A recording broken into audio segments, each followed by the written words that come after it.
Você já ouviu falar que as pessoas na Idade Média não tomavam banho? Que passavam anos sem se lavar e viviam na sujeira absoluta? Pois bem, prepare-se para descobrir que essa é uma das maiores mentiras históricas que nos contaram. A verdade sobre a higiene medieval é muito mais fascinante e surpreendente do que você imagina. E hoje, aqui no Medieval, vamos desmascarar esse mito de uma vez por todas. Primeiro, vamos entender de onde veio essa ideia de que medievais eram sujos.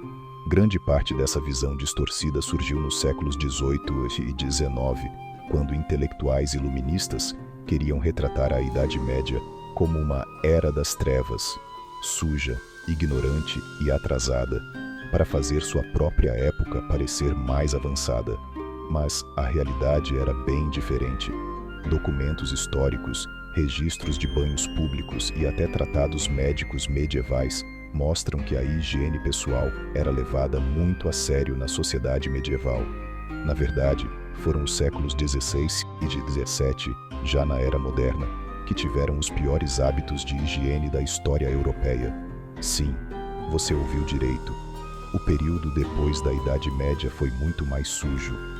Durante a Idade Média, especialmente entre os séculos XII e XIV, as cidades europeias eram repletas de casas de banho públicas. Em Paris, por exemplo, havia dezenas desses estabelecimentos. Em cidades alemãs, suíças e inglesas, os banhos públicos eram parte essencial da vida urbana. Essas casas de banho ofereciam água quente, vapor e até serviços de barbeiro e sangrias medicinais. As pessoas frequentavam esses locais regularmente. Alguns documentos indicam que era comum ir aos banhos pelo menos uma vez por semana. Os banhos públicos eram verdadeiros centros sociais, onde pessoas de diferentes classes se encontravam. Havia música, comida e bebida. Era um evento social importante. E em casa, as famílias medievais também se lavavam regularmente. Tinas de madeira eram usadas para banhos, com água aquecida em caldeirões. Sim, dar trabalho para aquecer a água, mas eles faziam. Lavar as mãos e o rosto diariamente era uma prática comum, e até uma questão de boas maneiras. Os manuais de etiqueta medieval enfatizavam a importância de se apresentar limpo à mesa e em público.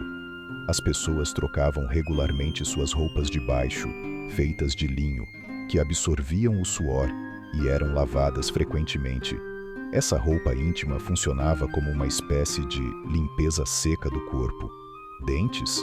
Sim, eles também cuidavam.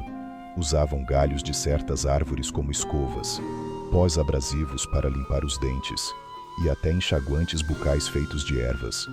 Então, quando tudo mudou, a grande ironia é que foram justamente as epidemias de peste bubônica, especialmente a peste negra do século XIV, que começaram a mudar a atitude em relação aos banhos.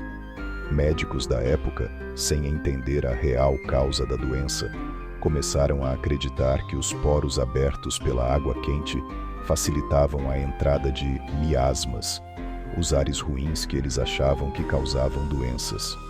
Gradualmente, os banhos públicos foram fechando, e nos séculos XVI e XVII, durante o Renascimento e o Barroco, épocas que consideramos mais civilizadas, os banhos praticamente desapareceram. Foi quando surgiram os perfumes excessivos da corte francesa, usados justamente para disfarçar o mau cheiro da falta de banho. Luís XIV, o famoso Rei Sol, teria tomado apenas 3 banhos em toda a sua vida. Isso jamais aconteceria com um nobre medieval do século XIII. Então, da próxima vez que alguém disser que as pessoas medievais eram sujas e não tomavam banho, você pode corrigir esse equívoco histórico. A Idade Média teve, sim, seus desafios de higiene, especialmente entre os mais pobres e em períodos de crise, mas estava longe de ser aquela imagem caricata de sujeira absoluta que nos venderam. A história é sempre mais complexa e fascinante do que os estereótipos sugerem. E você, conhecia essa verdade sobre a higiene medieval? Conta aqui nos comentários e se inscreva no canal Medieval para mais verdades históricas surpreendentes. Até o próximo vídeo.